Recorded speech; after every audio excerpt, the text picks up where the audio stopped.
Morning everyone and welcome to the News Hub. I'm Simon Constable. We have some breaking news on the crisis in Ukraine. 2 Ukraine fighter jets were shot down earlier today over the east part of the country, according to a Ukraine army spokesman. The planes may have been carrying up to 2 crew members each. So far there is no word yet on any fatalities. Also, 2 planes carrying bodies of some of the victims of the downed flight MH17 are set to arrive in Eindhoven in the Netherlands right about now. Well, or maybe in a couple of hours, depending on the flight. And it's also a national day of mourning in Holland. That is where we will begin this morning. WSJ reporter Matina Stevis is standing by for us in Amsterdam today. Matina, thank you very much for taking some time out of your very busy day. Obviously, the mood there is not very good, I would imagine. It's kind of mixed, really, Simon.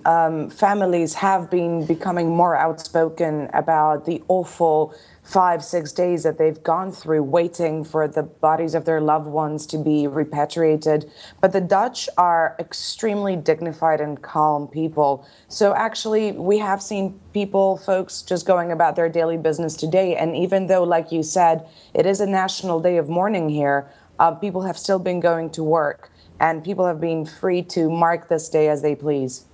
And the King and Queen of the Netherlands are expected to attend the repatriation of these bodies.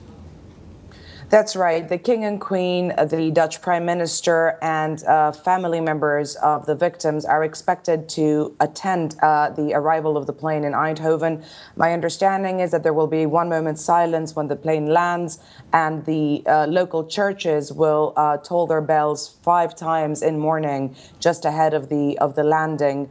The royals here have been active in supporting psychologically the families. That being said, the families have not been getting that much practical information about what's happening to the bodies of their loved ones.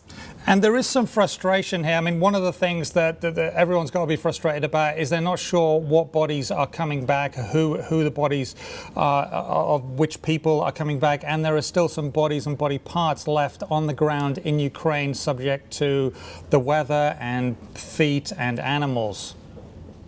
Exactly. I mean, this has been just the most gruesome and disturbing aspect of the story since it broke, that these bodies have been decomposing in summer weather in a field in eastern Ukraine. The site there is still not secured, and there has been kind of disagreement about how many bodies have been recovered and how many body parts. Of course, these things will become crucial as the very long forensic identification process begins here in the Netherlands. That will happen here in the Netherlands for all the nationals that were on that flight.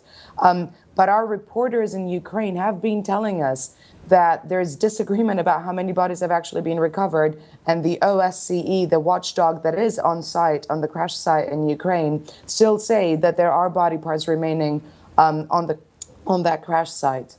Now, Matina, the Dutch authorities are setting up a crime scene investigation lab to process these bodies and try and identify them. That's going to be closer to Amsterdam than where they're coming in, right? Exactly. So the Dutch authorities, like you say, and in particular their kind of elite forensic group, which is called the LTFO.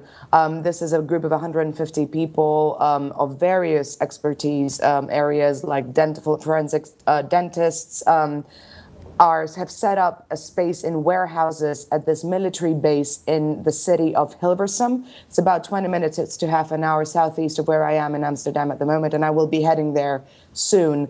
Those refrigerated warehouses in the military base will receive the bodies. The experts have already, for the last couple of days, been fitting out the warehouses with mortuary cots, with computers, x-ray machines, and all the things that they need to start this very grisly process of identifying the victims, a process that we are told by experts could take as long as a month.